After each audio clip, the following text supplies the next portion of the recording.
everyone, and welcome back to Making Your Ideas. I know it's been a while, but that's okay, because today we have a new idea from Pungle, who says, build the Eater of Worlds attacking the Eye of Cthulhu.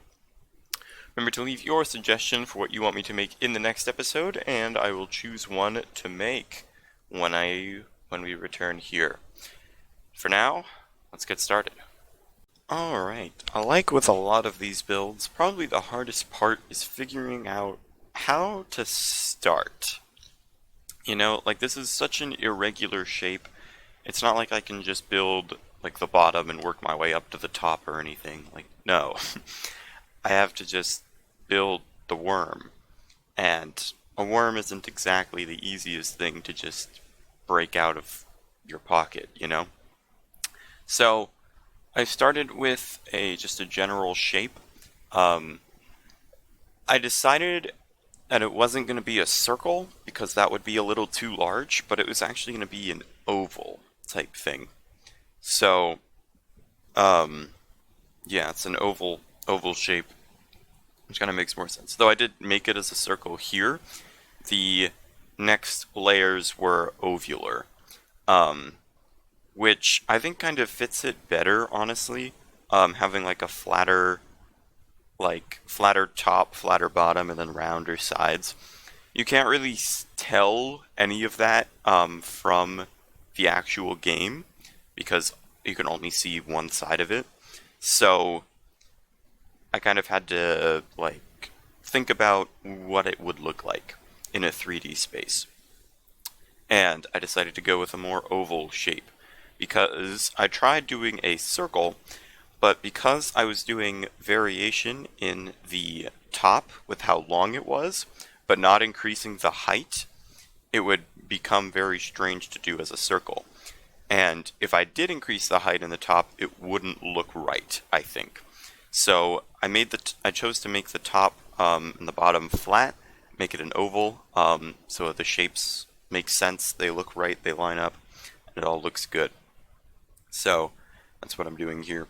I didn't really worry about shaping the inside to look correct because you never see it. There's no time when you see the inside of this thing since you'll see in a minute, but it has a tail and a mouth, so there's no reason to get the inside looking fancy like I had to do with the Eye of Cthulhu since I needed to put teeth in it. So I wasn't worried about the inside, just focusing on the outside general shape, mostly regarding the top and the bottom. Well, really mostly the top, and the bottom just kind of mirrored that, because that's like the main part of this that you can actually see and interact with. So I decided to start making the tusks next. This thing has 4 visible tusks, so that's all that I put in, though I'm sure I could have added more, theoretically. But it has 2 big ones on the outside and 2 smaller ones inside the mouth, so I decided to make a little rim here and then fill it with black to make it kind of like a void, and then put in those 2 smaller tusks. And then I just made the right tusk a mirror of the left tusk so that they all look the same. I didn't really need to do that, but I did want them to have the same general shape, and making them mirrored was a good way of doing that. So I just copied it directly, and it all worked out. You can see this nice tusk shape here is pretty close to what the actual Eater of Worlds looks like, so that's pretty cool.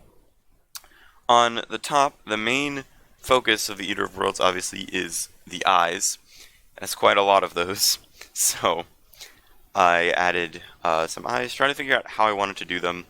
Originally I had them inset into it, but I didn't really like the way that looked, so I decided to push them to be outside instead of inside, which I like a lot more. It just makes a lot more sense, and it looks a lot better. I also made this eye quite big. This first eye should be the biggest one of all of them, so I made it bigger than the other ones will be, and you'll see that soon.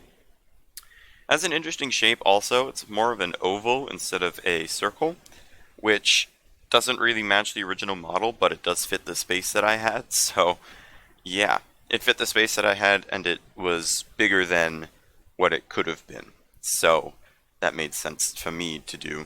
Um, if I did this differently, I probably would have just made the top face bigger, like wider, so I would have had more room to make an eye.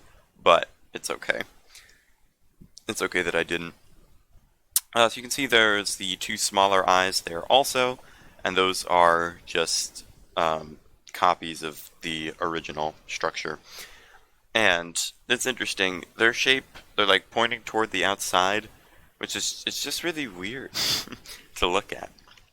Anyway, the actual Eater of Worlds has some different segments, and it is pretty clear that they are different segments when you're looking at it. Um, Not if it's like moving, but if you can get like a good look at a still image of it, you can see that there's some like shading between the two segments, which I wanted to do, but I couldn't really figure out a way of doing without it like um yeah, sorry, a little tired there. Without it looking too strange, because the color contrast was too large and the segment like division lines were very thin, so it just wouldn't really work out too well. In the original Eater of Worlds, the eyes closest to the center eye are further apart than the eyes closest to the eyes in the segments. So I had to adjust my first set of eyes to match the second set of eyes, where it should have been. Um, and then there's a second set of eyes in each segment also that is in the same place as the first set of eyes. So it's like slightly further out, which is really strange, but that's what it is. So I just had to build it and move on. You see me here experimenting with some more division stuff, but it just doesn't work out. So the Eater of Worlds is very repetitive in a structure. It's the same thing over and over again. So I just copied and pasted that first segment into a second segment, and then I decided to put in a third one as well. But I had to add a little bit more smoothing out between them to make it look a little nicer. And I also decided to raise that segment up a block just to add a little more variation. So that's all well and good. There is still the tail to do. This was strange also, because it should come to a point, which it does, but it does that much better when viewed from the top and not from the sides. Like, I don't know, it's just a little weird to see from any angle that isn't the top. And you'll be able to see that soon. But, yeah. And there you go. That's the full thing. The color, though, I was not really too happy. This is mycelium. This would be my preferred color of choice if it existed on all sides of the block.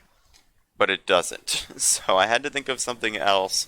I didn't really like this brown, just because, I mean, it kind of works, but I don't think it really captures the purple that's present in it. So this isn't the color I wanted, but I tried to set it to crimson hyphae instead of the warped hyphae, but I missed it, so there you go. I think this is a little, so that's crimson and mycelium, which I think looks even better. But again, it's the same issue. So I went with crimson hyphae and purple wool. It's a little purple, but I like the way it looks as compared to the light gray terracotta. Alright, and with that, the Eater of Worlds is done. It is coming in hot, ready to eat some of this eye, and it looks pretty good, I think. The colors are a bit interesting. Mycelium would be my preferred color of choice. If I could get this texture on every side of the block, I think. But I can't, so I just can't really do it. But I like this mix. It's a little saturated, but there really isn't a better option that I can think of that still retains the, like, dark purple of the actual thing. So yeah. You'll notice that I am, when I show this, I'm showing it from the top, generally. And that's because the bottom is pretty empty.